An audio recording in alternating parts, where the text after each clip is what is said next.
Hello and welcome to Khon Kaen University International College. Today we'll be telling you a little bit about our international affairs, and we'll start with Mr. Jan Flint. My name is Jan Flint, as Peter has mentioned.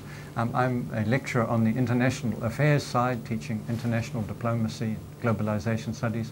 But my background is I have had 25 years with the Ministry of Foreign Affairs of New Zealand and a number of years negotiating trade agreements, for example.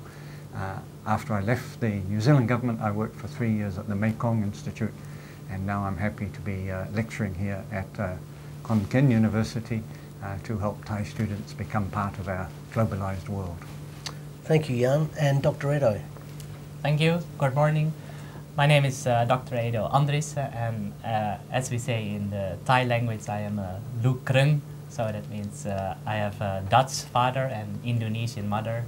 But actually, I've lived all my life in the Netherlands, and except for the last 2 years, I've been working here at KKUIC. I teach principles of economics and sustainable development and a couple of other courses as well.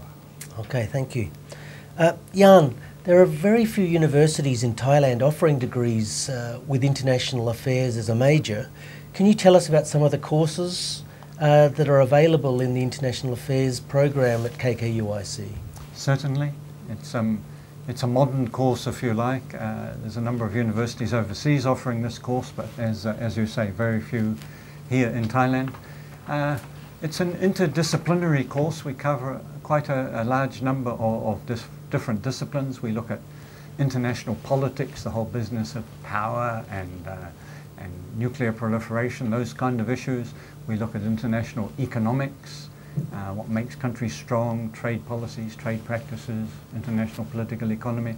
And then there's a number of multidisciplinary subjects like international diplomacy, international organizations, globalization studies. So it's quite a range of courses, all of which addressing different aspects of the ways in which countries and people from different countries interact and need to work together in our globalized world. Okay, thank you. Edo, the student base we have at KKUIC is made up of quite a variety of different nationalities. Could you talk about this in relation to your views about Southeast Asia, Southeast Asia's position in international affairs? Yeah, thanks. I think it's very interesting nowadays for our students coming from all over Southeast Asia, but even from other parts of the world, to see how the world is changing. And we have now, of course, the power of the US is, according to some, a bit declining, and we have the emergence of China and maybe later on of India as economic and political power. So it's very interesting, and also interesting to see that how should Southeast Asia cope with this. Southeast Asia is, of course, dependent on USA in terms of security, but in terms of economic development, it's progressing more towards China and maybe later on India as well. So that's interesting and also quite a difficult topic, actually, because each country has its own version on how to find a balance between the new world powers. Okay. Well, as an American, Mark, would you like to have a comment on that? Sure. We do enjoy a position of being both the most loved and most hated, perhaps, country in the world. But I've tried to impart to the students a sense of impartiality. And I've lived all over the world. I've worked all over the world, many years in Russia, in China, many places in the world. So when I do bring that experience with me, and also a much more tempered and even mannered kind of a view of a world power's position. Jan, international politics and international relations are quite sensitive subjects, or certainly can be. How do you deal with the issues affecting the different countries, considering that we have students from a number of the countries that may be involved in the subjects we're teaching? Sure.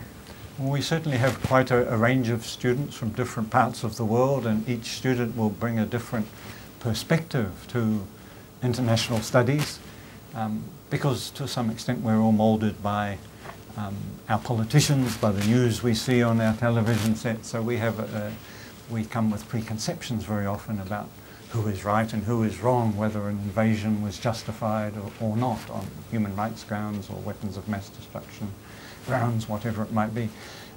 But this is an academic institution. Our aim normally is to adopt as objective an academic approach as possible.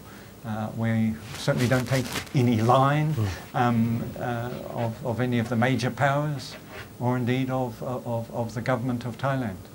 We explore the facts as best known, and we try and interpret those facts to help explain what is happening in the world so that students can understand better perhaps Thailand's role in the world as a medium power. There's a very important role for medium powers in the world, particularly through Thailand's case. Its membership of ASEAN is very important to Thailand in many ways. And we try and encourage students to always think of the other side's point of view. There's many perspectives on international relations, how conflicts arise, why some countries are becoming more powerful than others, why some systems of economics make some people richer or maybe some countries richer than other countries. But we're trying to understand those in an objective way. Jan, I was wondering, what about hot topics like WikiLeaks? Well, certainly my students are discussing it. How do you deal with that if the students are wanting to talk about? I make sure they examine all sides of the issue, the freedom of speech and the undermining of the diplomatic community processes. It's a dual-edged sword, I agree. I love free speech, and at the same time I see how damaging this is. And the students are examining all sides of that. In fact, we just had a final exam question on that very issue, and we'll see how they did. I haven't read their essays yet.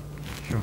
That's one of the good things about the way that we teach this course, or certainly in our subjects, is that when there's an event that's happening at the time, we're quite free to bring that in and make it relevant to the topic we're on, or to introduce it as a new topic, because something like WikiLeaks is very important, so it would be remiss if we didn't to bring it in. This is very true. There's not many subjects you can study at a university where the newspaper and the evening news broadcast of international news is your textbook. It's a living, changing subject. Every week the world is a little bit different from the week before. Yeah. And students respond well to that. Yeah. They generally enjoy the modernity, if you like, Yeah. of the subject we're teaching, and we try and give it a very practical, very immediate impact in the way we teach it. Edo, what kind of work and jobs might students be able to go on to after graduating from here? Yeah, there are actually a range of jobs that students can take up, or even internship before that. Well, of course, first is governments, national governments, or regional governments, or local governments. And then for some might be able to work for companies who have international operations, or even some smaller companies. And then I also know that some students like to work for NGOs, for example, at the border between Myanmar and Thailand. There's certainly some talk amongst the students with NGOs as well. And then there's a range of other international organizations, the governmental ones, the SCAPs, the United Nations, the World Health Organization, and regional, ASEAN and so on too. Which they learn a lot about in International Affairs course at KKUIC.